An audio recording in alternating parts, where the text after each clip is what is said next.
looks like we are about ready to get started. So welcome everyone. Good Monday morning. Thank you so much for joining us. My name is Heather Miller. I'm an adult programming librarian here at the La Crosse Public Library. And I'm so glad you could join us today for our Monday Mornings at Maine online edition presentation. Today we have a special guest from Riverside Corporate Wellness. His name is Jordan Murray, and he is going to be telling us about nutrition lesson from the Blue Zone. So thanks so much for joining us today, Jordan. Yeah, and thank you for this really great group participating. Really impressive to see this many people engaging in these programs. So yeah, I'm excited to connect and go over some of this information. And I also want to give a quick introduction to Michaela, sitting in the background here. Michaela is an intern from Viterbo, so she'll be observing today as well and taking all of this in. But a little bit more about myself, just so people have an idea of my background.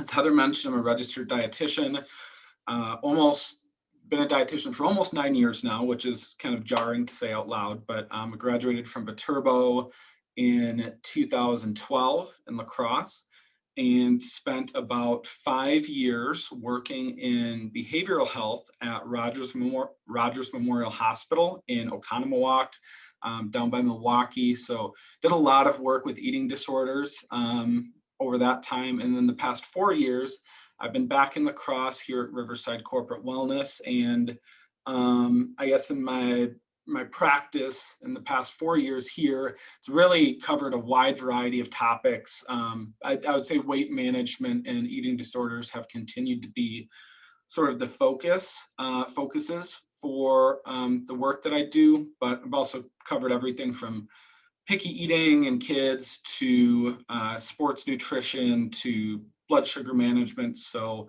what we go over today is going to be kind of general nutrition information, but I think it's applicable to lots of branches of nutrition and different subtopics, I suppose. So I mentioned to Heather, we can do questions at the end, as far as like turning audio on, but if you're comfortable using the chat and you want to type in a question during, if it's something really timely, I don't mind taking a quick pause to answer a question in the moment either. So I guess during the talk, if you want to do that, you can type in the chat. Otherwise, we can save questions until the end. So I do a few different webinar series for Riverside Corporate Wellness, and I do a Nutrition at Noon series. I do a Food in the Spotlight series, but maybe my favorite series that I do is my Nutrition Book Club series. And we've covered a lot of different books,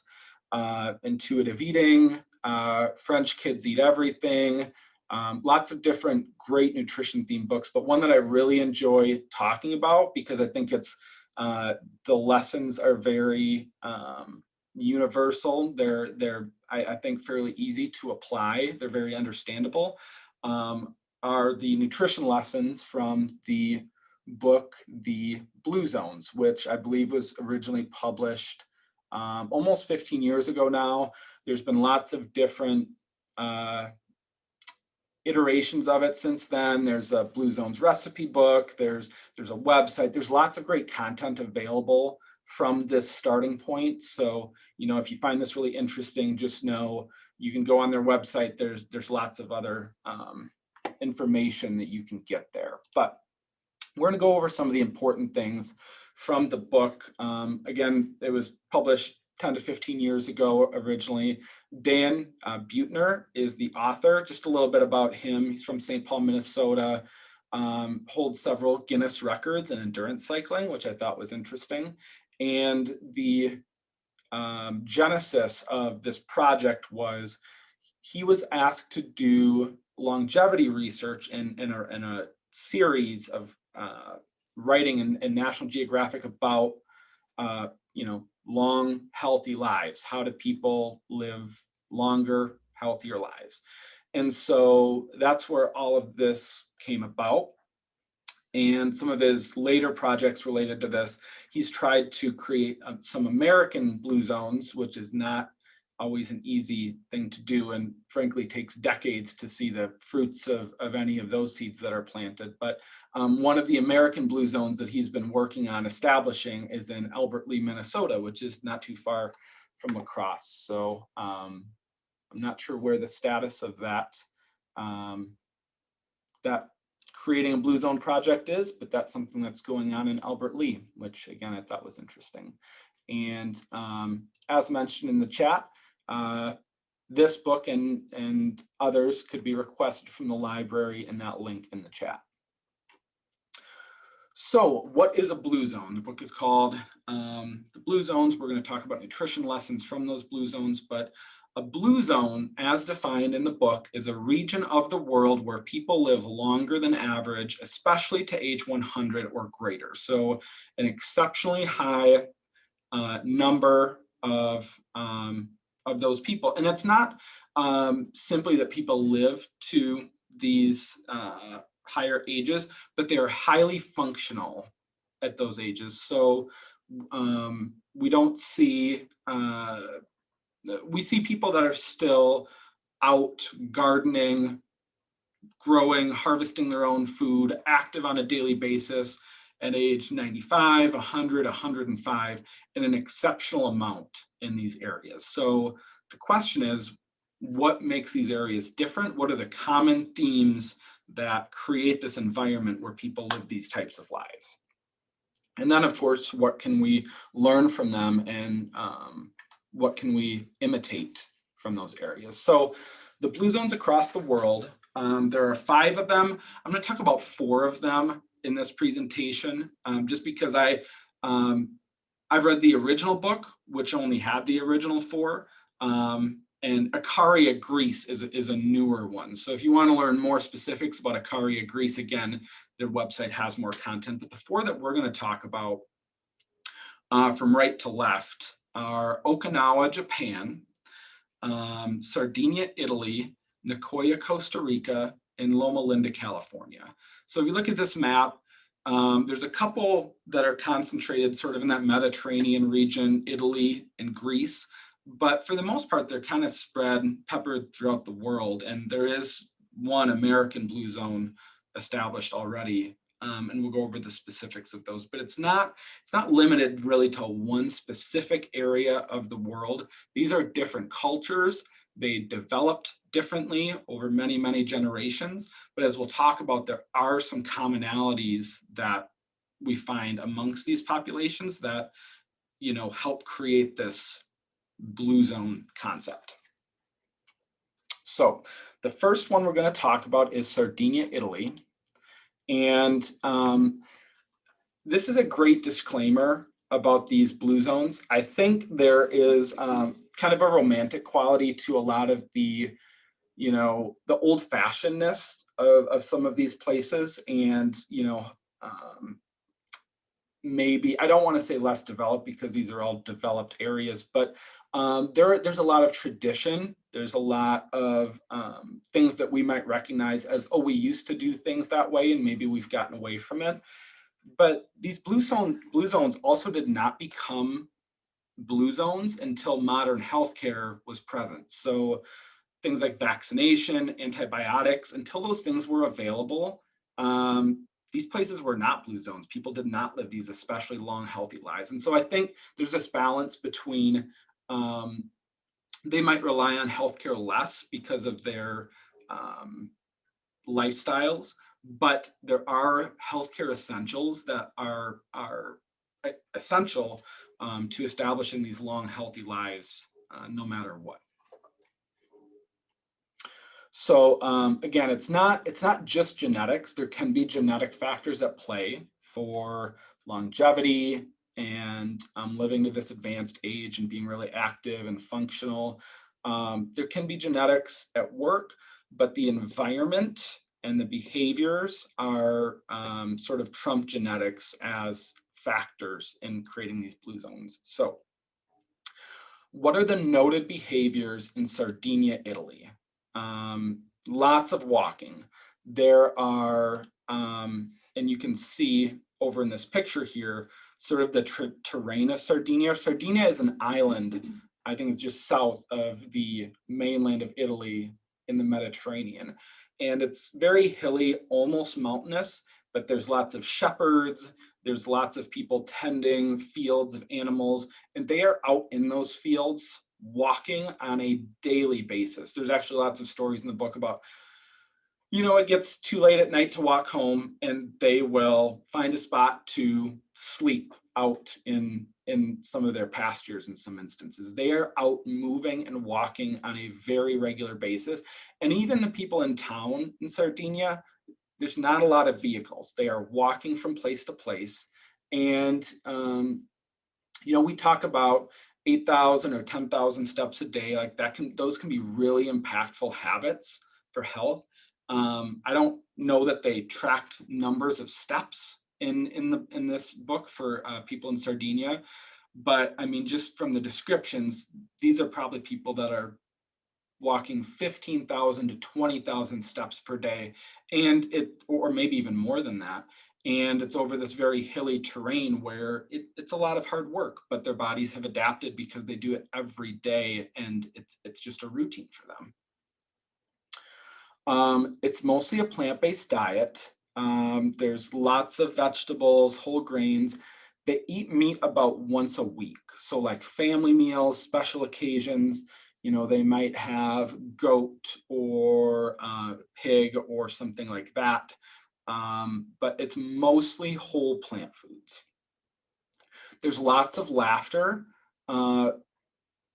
Sort of a sarcastic sense of humor is described in Sardinia, but lots of laughter, lots of humor and joking, and lots of time spent with loved ones, families, close friends. That is a huge priority as far as how people are spending time. They're not, generally speaking, they're not spending their time isolated in solitude. They are around other people, they are social, they are laughing, they are joking.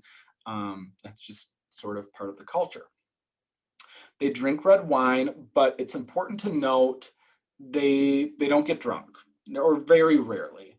It's that idea of moderation. It's 1 or 2 glasses, enough to maybe facilitate some of this laughter and humor, but they're not drinking to get drunk. They're probably not going to have hangovers or those types of things. It's just part of the enjoyment of being with others. One factor that is unique to Sardinia, it's not a common theme with the other blue zones, but the author spent some time covering this in the book, is they drink goat's milk, and they sort of theorize that some of the properties of the goat's milk may have been important for health. I forget the name of the plant, but there's some special herb that grows in abundance on the island of Sardinia, and the goats eat lots and lots of this herb. And so the goat's milk has these really exceptional levels of different antioxidants that are also found in this herb. And so it was suggested that maybe that would play a role in the longevity of people in Sardinia, but was not necessarily, goat's milk was not a common theme with the other blue zones. So this is sort of the picture, the spectrum of behaviors that was remarkable in the blue zone in Sardinia. So if you have any questions or comments on Sardinia, feel free to leave those in the chat. I'll just pause for a quick second to allow for that before I move on to the next blue zone.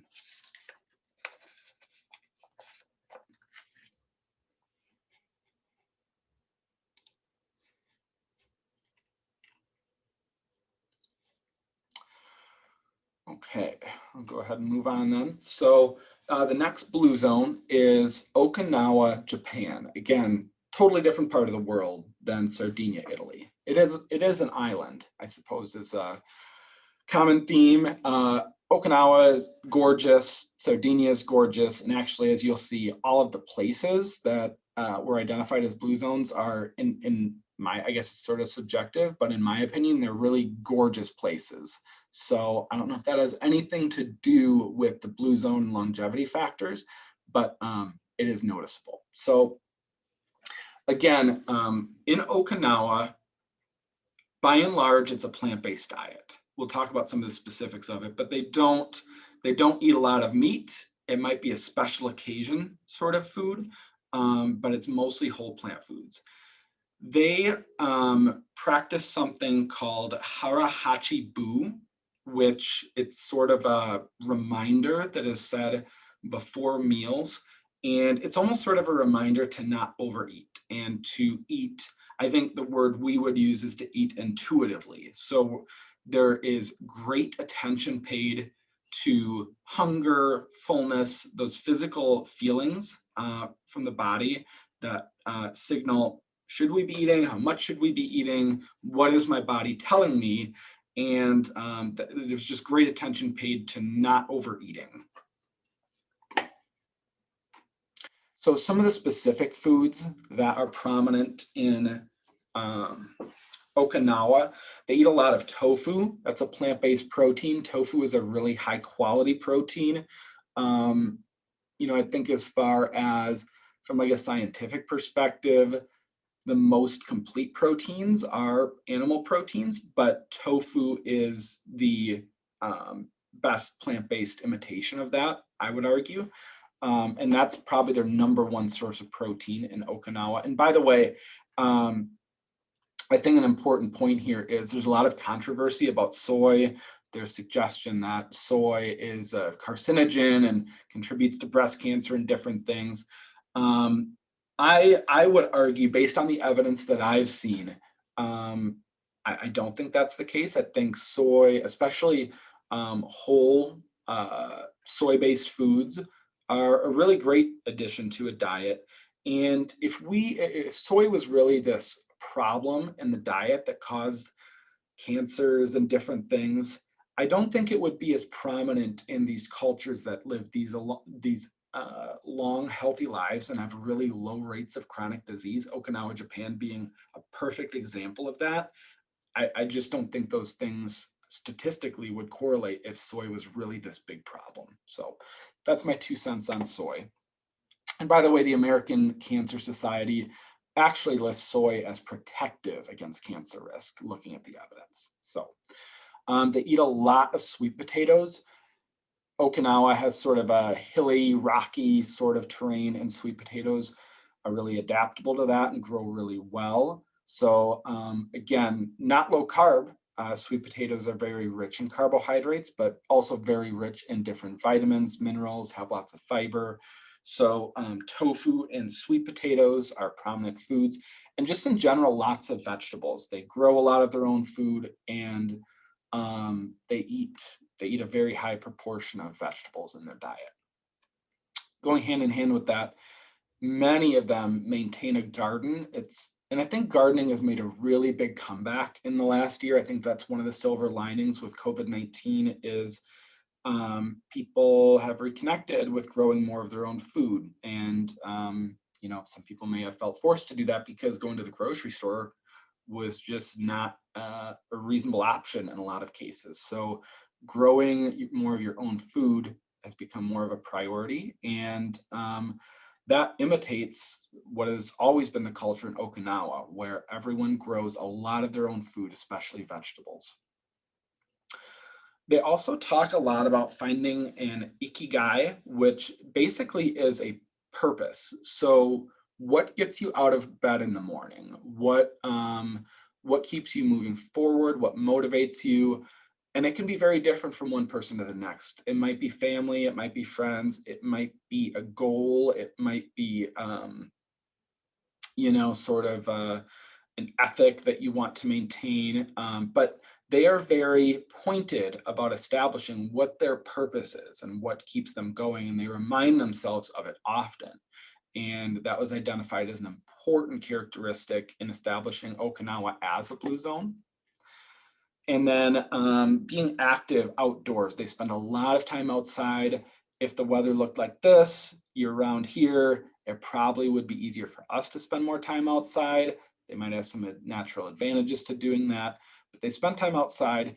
They have universally great levels of vitamin D, which is a much bigger challenge for us in the upper Midwest, just because we can only get vitamin D for part of the year being outdoors.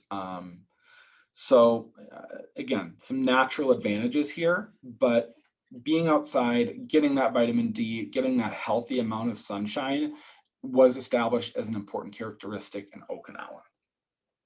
So again, I'll leave a quick pause here if anyone wants to type a question or a comment about Okinawa in the chat before I move forward.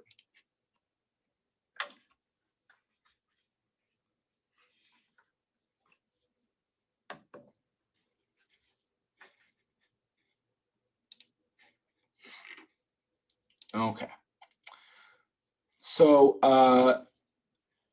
third blue zone that we're going to cover is Loma Linda, California.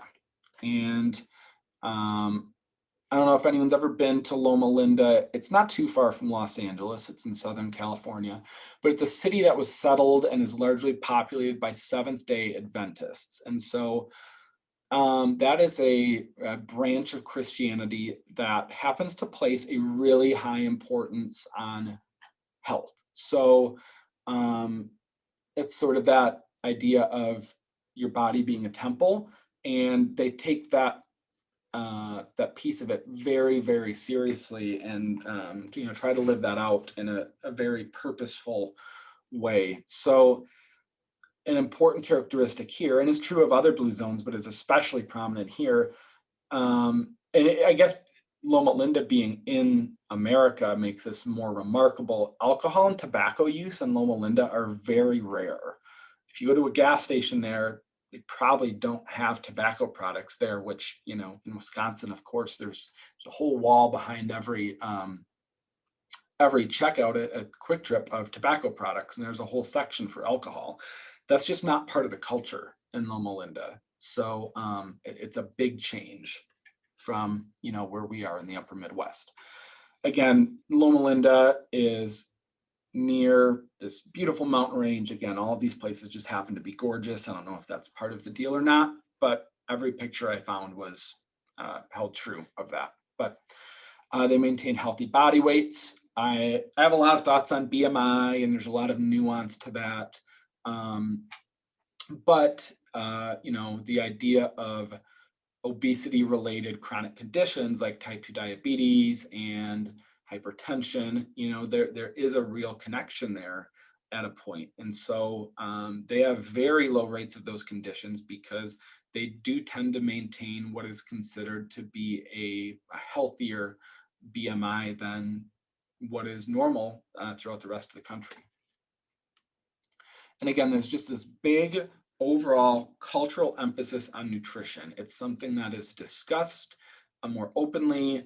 There's more of like a community support for these nutrition principles and what, trying to eat healthfully.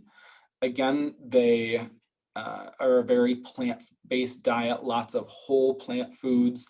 They often replace meat with nuts in different meals. So, an example of this might be rather than a hamburger, they might do almost like a walnut burger in place of that. So nuts are a great protein source as far as plant foods go. They also drink lots and lots of water, which of course is essential for health as well. So there's all these cultural prompts and reminders for these things in Loma Linda that we wouldn't see as often in our part of the country. So that's my take on Loma Linda. Any questions or comments in the chat before I move on to the fourth and final blue zone that we'll cover today? Yes, Jordan. Yep.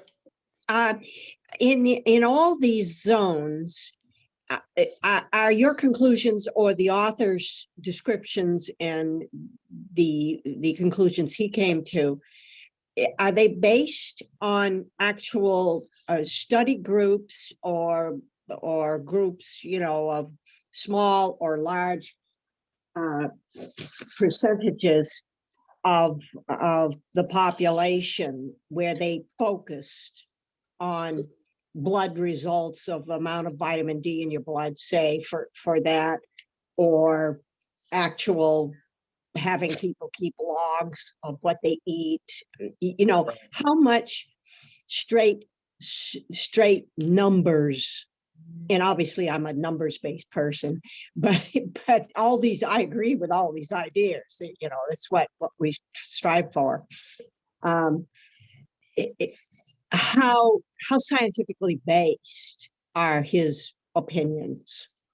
So that's a great question. That's a huge question. There's probably like a 1-hour talk wrapped up in that question on its own. But I have some of my comments on that. Nutrition. So this book and these blue zones concepts are about more than just nutrition. And I'm kind of focusing more on that side of it.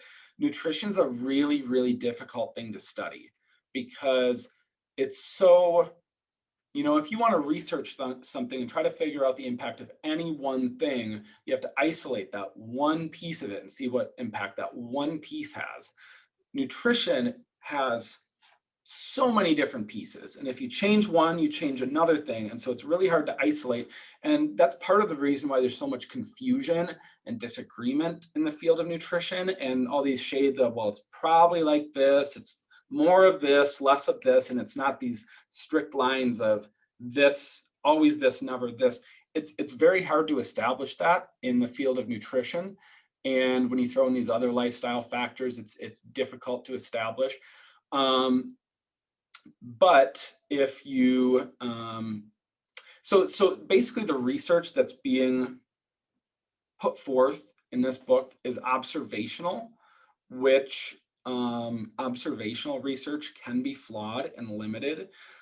But I think the quality of the evidence I would categorize as like moderate to strong based on how many commonalities there are, which we'll cover towards the end of the talk here, between one place and the next, and the outcome of the consistent result of these highly functional people at these advanced ages. So the fact that they can link these behaviors in these different places, and those are the places where these people live these exceptionally long, healthy lives, I think it's a pretty compelling case for the evidence of this set of behaviors. But it is very hard to isolate any one of these behaviors and say it's this, but it's probably some blend of all these different things. And I think there's good evidence that if you can do most of those things, you're probably going to help yourself. So a comment from Larry in the chat here about his uncle who lived to be 104 and lived on a farm in Sullivan, Wisconsin. I've been to Sullivan. It's a nice place. So, you know, if you think of your uncles or your cousins or if you have people in your family that live to 100 or 104, they may or may not have practiced a lot of these behaviors.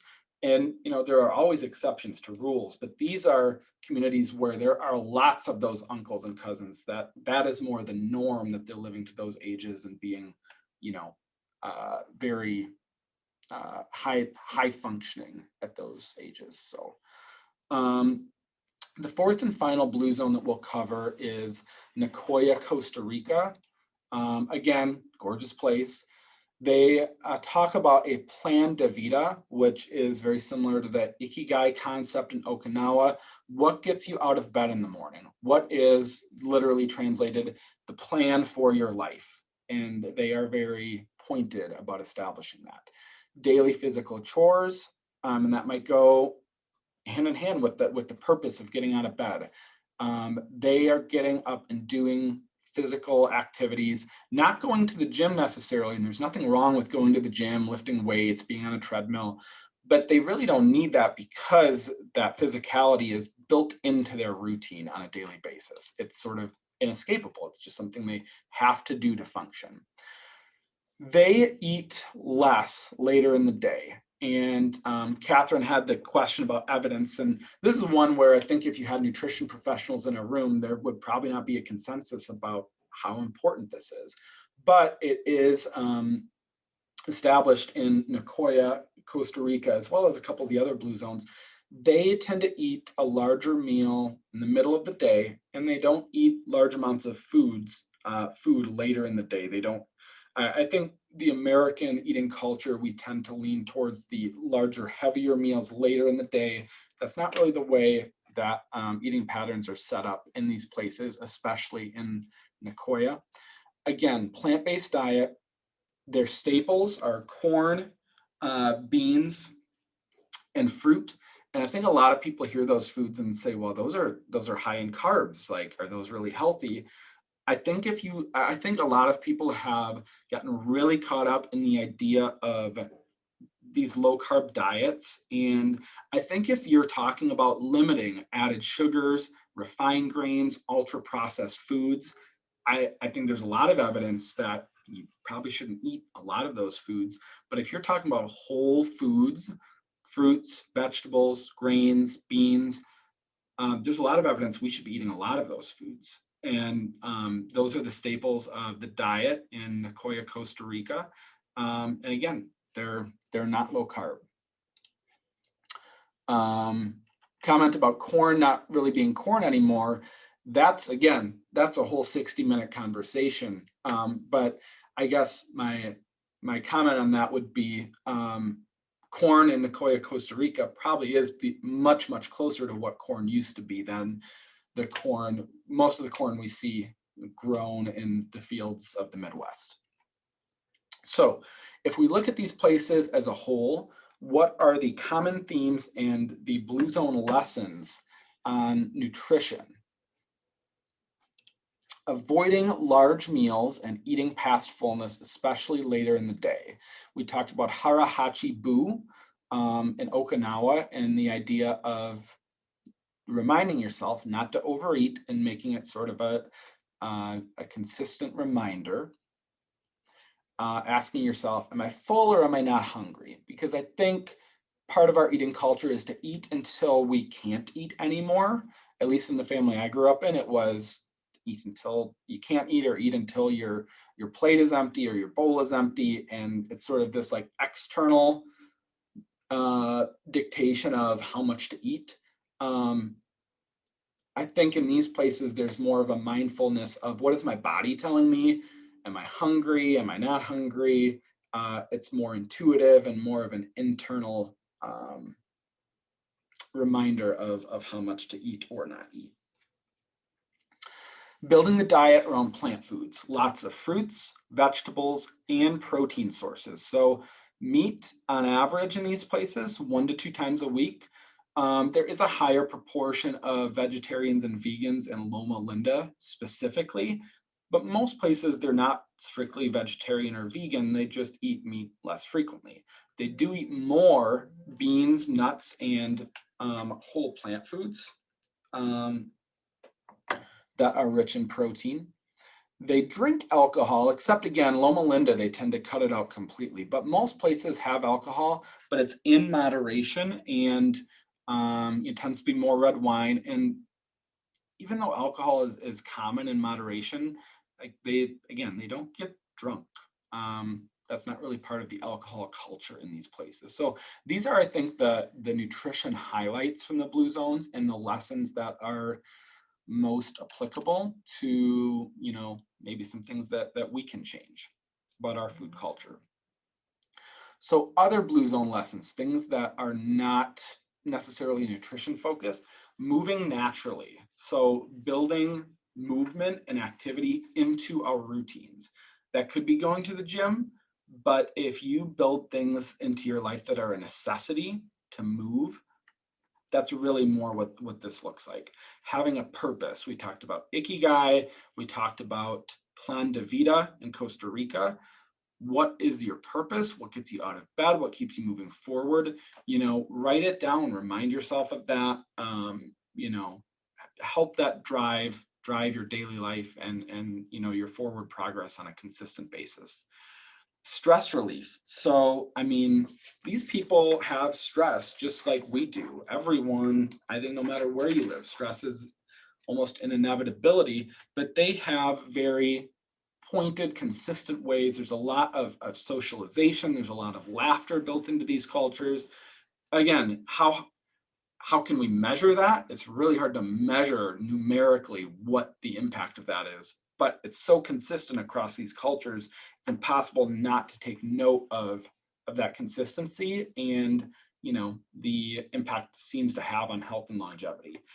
Having a community or a faith, something that like brings people together, it doesn't have to be religious necessarily, but again, it's socializing, having a purpose in community with others.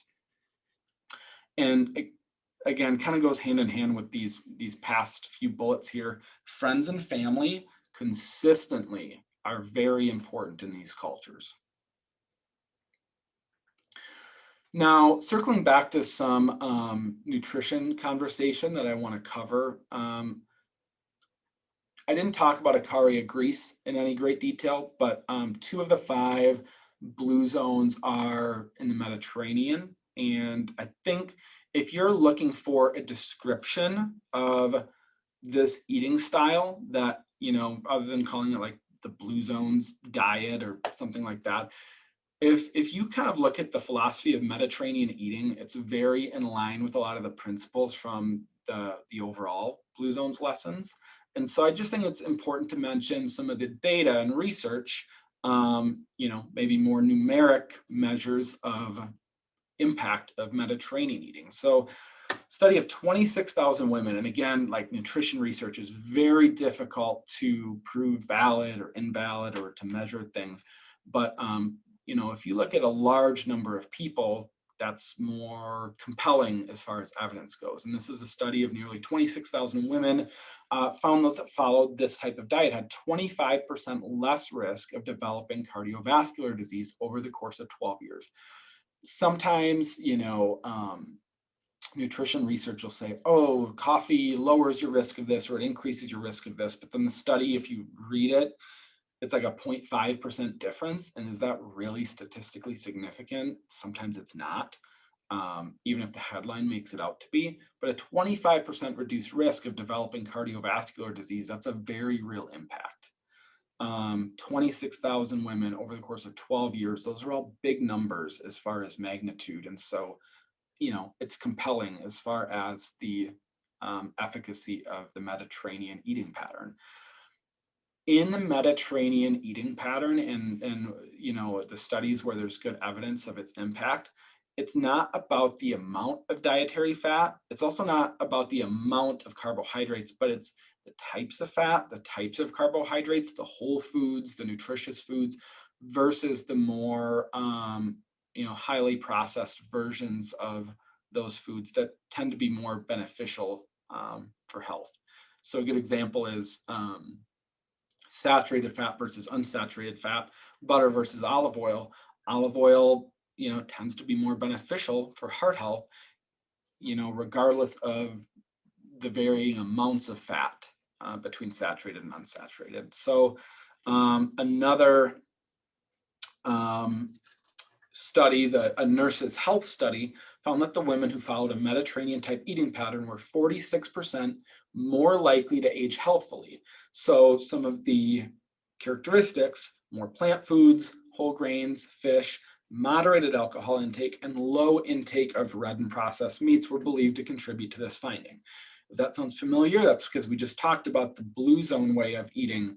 That goes hand in hand with that. So I think there are a lot of commonalities between the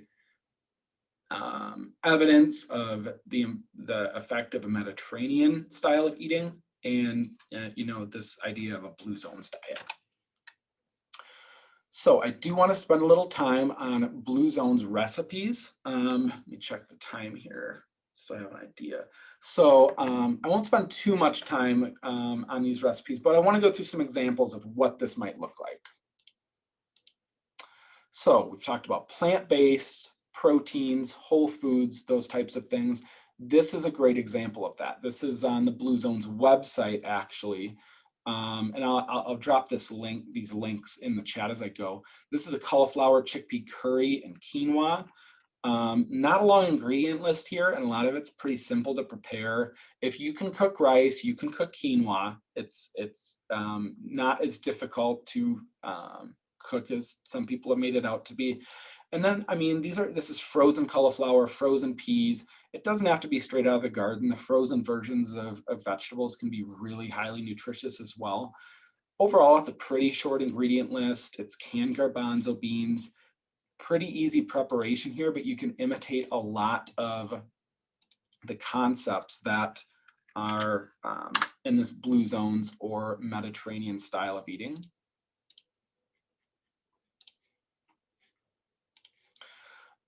Second recipe here is grilled vegetables with white beans.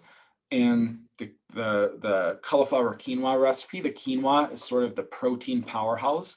In this example, again, it's lots of whole plant foods, white beans, like most types of legumes, those are a really great protein source, okay? And actually this is a grilled Mediterranean vegetable recipe. So sometimes you have to scroll so far to find the actual recipe on these.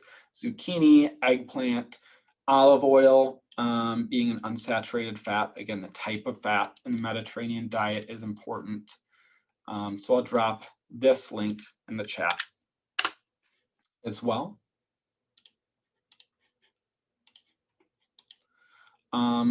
5-minute squash and beans. Again, I think people get caught up in healthy eating, being like really time consuming and really challenging. It has to be like this gourmet thing. This is a 5-minute recipe. It's very simple. Rice, beans, squash, avocado. This is something that would be a staple in the Nicoya, Costa Rica blue zones. Not especially challenging to prepare, but again, really balanced. The beans, again, here are providing the protein, and then you have healthy fats with the avocado, and it's not low carb. Beans have carbs, brown rice has carbs, squash has some carbohydrates, but you're getting your carbohydrates from very nutrient-rich foods. That's again from the Blue Zones website.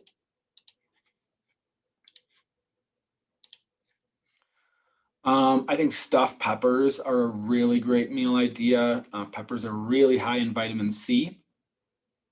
I think people think of orange and citrus with vitamin C, and rightfully so, but peppers actually have more vitamin C even than citrus foods do. And in this case, these are Mediterranean style stuffed peppers. There is turkey in here, but it's not necessarily the star of the show. It's being paired with lentils, garlic, basil, some of these different plant foods as well. And pretty easy to prep, I would argue. And a lot of times stuffed peppers are very freezer friendly as well. So if you want to make food ahead of time, freeze it for later, stuffed peppers can be a really great option for that.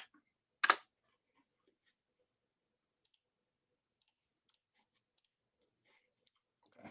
2 more recipes, and this next one is a couscous salad with salmon and dill. Again, not a lot of meat in the diet of these blue zones, but in the Mediterranean, that meat might be replaced more with fish, like salmon being a perfect example of that. So, you know, this incorporates spinach and dill and some greens, which those are really highly nutritious foods as well.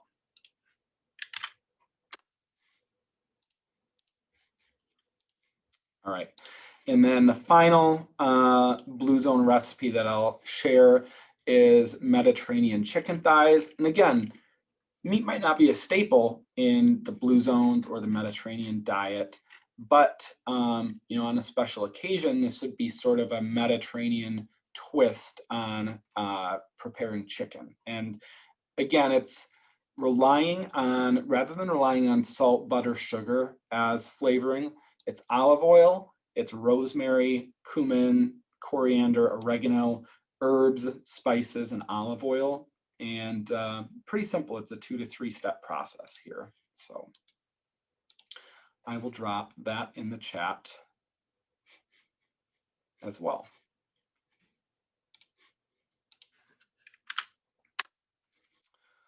Okay, so those are my Blue Zone recipe ideas.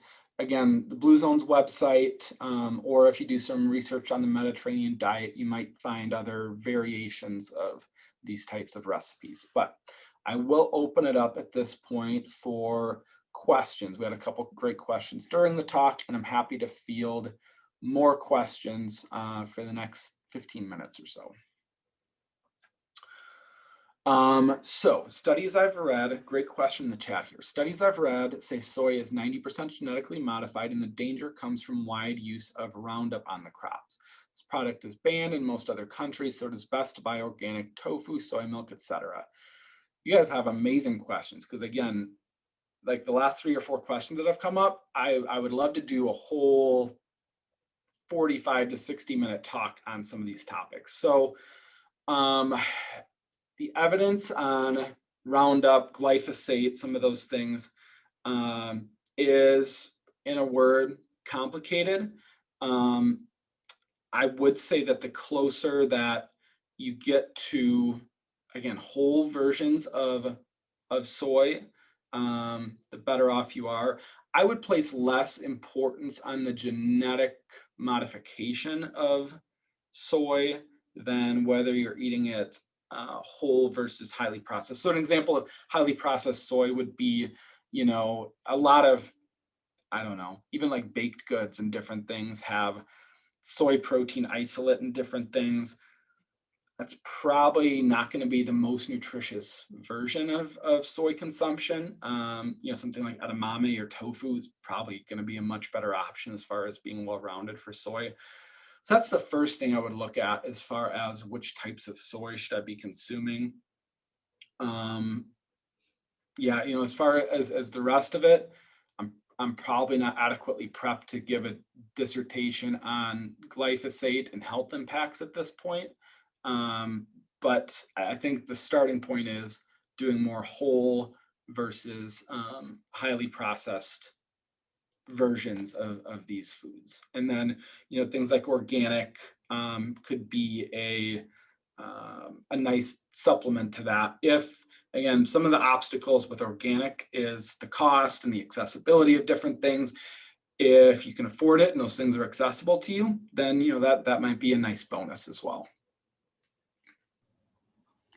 Well, those were excellent questions, everyone. Thank you so much. And thank you especially to you, Jordan, for sharing your time and expertise with us. I know we all benefited from those helpful lessons to optimize your nutritional health and well-being. So thank you very much for joining us.